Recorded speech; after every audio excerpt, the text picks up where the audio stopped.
penser leur avenir, ça inclut notamment penser protection juridique. On sait qu'au niveau juridique, la vie bascule au jour des 18 ans, le jour J des 18 ans, puisqu'à partir de cette date-là, la personne devenue majeure devient pleinement capable juridiquement. Elle va faire des actes qui l'engagent, qui auront des conséquences juridiques, et puis plus personne ne pourra décider pour elle, comme ça pouvait être le cas jusqu'à sa majorité, puisque les parents prenaient les décisions pour le compte de leur enfant. Donc on se retrouve dans une nouvelle ère juridique où la personne en question va devoir être protégée d'elle-même éventuellement. On peut penser notamment à la gestion de son budget qui pourrait être gérée de mauvaise manière avec des dépenses excessives pour l'alimentation notamment, ou protéger des tiers, puisqu'elle sera nécessairement plus vulnérable qu'une autre et peut être amenée à conclure des contrats qui seraient contraires à son intérêt. Alors conclure des contrats, c'est un grand terme, mais c'est juste les actes de la vie de tous les jours, prêter de l'argent, souscrire un achat à crédit, voilà, des actes qu'il faudrait annuler par la suite et qui seront difficilement annulables en dehors d'une mesure de protection juridique installée. De la même manière, comme je le disais à l'instant, les majeurs prennent seuls leurs décisions, donc en dehors de toute protection juridique, plus personne ne pourra prendre les décisions pour eux et on se trouvera face à des situations de blocage qui sont nombreuses, qui se présenteront pas toutes pour chacun, mais qui pourront se présenter comme par exemple tout simplement la possibilité d'entrer dans le cadre d'un programme de recherche médicale qui suppose un consentement éclairé et particulier, ou encore la possibilité de recueillir une succession de quelqu'un qui est décédé, parent ou tiers. Tout ça, ce sont des éléments qui, tant que la mesure de protection juridique n'est pas en place, poseront difficulté. Donc il me semble qu'il n'y a pas lieu d'hésiter aujourd'hui pour tous les malades atteints du syndrome de Prader-Willi de saisir le juge des tutelles d'une demande de protection, et que c'est pas quelque chose qui doit faire peur au majeur à protéger ou encore à sa famille proche. En effet, les textes de loi sont très clairs à ce sujet-là. Le législateur a voulu vraiment rappeler que la mesure de protection doit être prise uniquement si elle est nécessaire, qu'elle doit être proportionnée et individualisée pour chaque situation, c'est-à-dire que le degré de vulnérabilité qui peut être différent d'une personne à l'autre, toutes deux atteintes du même syndrome, va amener le juge à aménager la mesure à prendre, et que dans tous les cas, on a un tronc commun de liberté individuelle de la personne à protéger qui vont être protégées elles aussi, sur lesquelles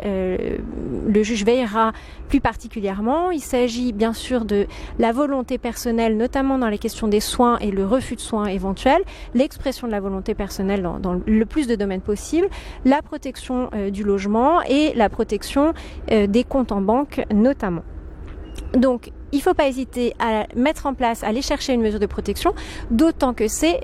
pas très difficile et que c'est pas non plus très coûteux. En tout et pour tout, ça devrait vous coûter la somme de 160 € qui correspond à la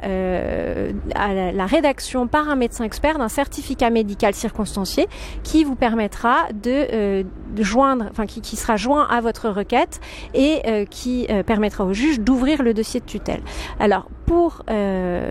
engager la mesure, effectivement c'est pas très compliqué, c'est gratuit, le recours à la justice est gratuit. Il vous suffit de déposer une requête auprès du tribunal d'instance, du juge des tutelles, du domicile où réside la personne à protéger, de renseigner l'ensemble des éléments d'état civil, les éléments essentiels du patrimoine, les ressources, les dépenses, le budget dont a besoin la personne pour vivre, et puis ce certificat médical dont je parlais à l'instant, qui est une condition sine qua non de saisine du juge des tutelles, qui va permettre d'éclairer le juge sur la réalité de la vulnérabilité et l'ampleur de la vulnérabilité. Ensuite, le juge va instruire le dossier en convoquant la personne qui l'a saisi, qui peut être soit la personne à protéger elle-même, soit un parent proche, ou toute personne qui a un lien assez fort et intime avec la personne à protéger, ou encore dans certains cas le procureur de la République. Le juge va donc rencontrer cette personne qui l'a saisi pour connaître son point de vue et échanger avec elle, va rencontrer aussi le majeur à protéger, sauf circonstances particulières, ainsi que son entourage. Et c'est au vu de ces échanges qui vont avoir lieu entre le juge et toutes ces personnes, et éventuellement à l'appui d'éléments d'enquête, entre guillemets, un peu plus conséquents, comme une contre-expertise médicale si nécessaire, ou une expertise plus posée sur la question du lieu de vie de la personne à protéger, au vu de l'ensemble de ces éléments-là, que le juge des tutelles va rendre sa décision et opter pour l'une des différentes mesures qui existent, qui vont être choisies en fonction du degré de vulnérabilité et des degrés d'empêchement du majeur à protéger. Donc très succinctement, vous pourrez tout retrouver par exemple sur un site qui est très bien fait, qui est le site du service public. Je crois que l'adresse est www.service-public.fr, où sur les régimes de protection, vous avez les éléments essentiels de chacun des régimes et même des modèles de formulaires de requête pour saisir le juge des tutelles. Donc très succinctement, je vous cite juste les différents régimes qui existent, de manière graduelle, c'est-à-dire du plus léger au plus lourd. Vous avez la sauvegarde de justice, qui est la première étape, qui peut être prise de manière autonome, mais sur un temps maximum d'une année renouvelable, donc qui n'intéresse peut-être pas complètement vos familles aujourd'hui, mais qui peut être aussi prise à l'ouverture du dossier chez le juge des tutelles au moment du dépôt de la requête, puisqu'on va avoir peut-être 6 à 8 mois avant d'avoir la décision définitive, donc pour passer cette période un peu intermédiaire. Dans le cas de la sauvegarde de justice, le majeur protégé garde son autonomie dans les actes de la vie civile, à moins que le juge estime qu'il y avait une urgence et désigne un mandataire spécial qui pourra par exemple gérer pour le compte du majeur à protéger le budget de ce dernier. Après la sauvegarde de justice, vous avez la curatelle qui peut être simple ou renforcée. Dans le cas de la curatelle, la personne à protéger n'est pas hors d'état de manifester sa volonté, mais en revanche, elle a besoin d'être assistée ou contrôlée dans les actes importants. Donc le juge nommera un curateur pour remplir ce rôle, et le juge restera garant de certains actes les plus graves pour donner son autorisation à chaque fois que cela est nécessaire. Vous pouvez avoir une curatelle renforcée, où là le juge va donner au curateur des pouvoirs plus important, notamment régulièrement celui de gérer les ressources et de faire face aux dépenses. Et puis dans les cas où le majeur à protéger a besoin d'être représenté dans les actes de la vie civile de manière continue, le juge optera pour une tutelle avec la désignation d'un tuteur et qui exercera les fonctions qui lui seront définies et délimitées par le juge. Dans tous les cas, le juge va prendre en compte l'avis de la personne à protéger pour savoir qui il désignera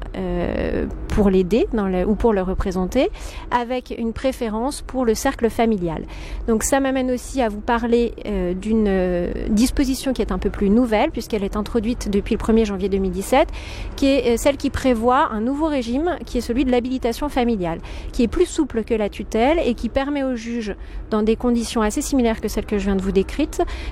de désigner un membre de la famille proche et de l'habiliter pour pouvoir représenter et donc agir en lieu et place du majeur dans tous les actes où cela serait nécessaire. Donc avec une durée qui est variable et qui peut être portée à 10 ans sous certaines conditions dès l'ouverture de la mesure. Donc nous avons encore peu de retours dans la pratique sur cette nouvelle mesure d'habilitation familiale, mais il est probable que ça devienne quelque chose de très courant, notamment dans les situations de jeunes majeurs ou de majeurs portant un handicap de naissance qui ont pour habitude d'être entourés par leur famille qui les aide dans la bienveillance depuis de nombreuses années déjà.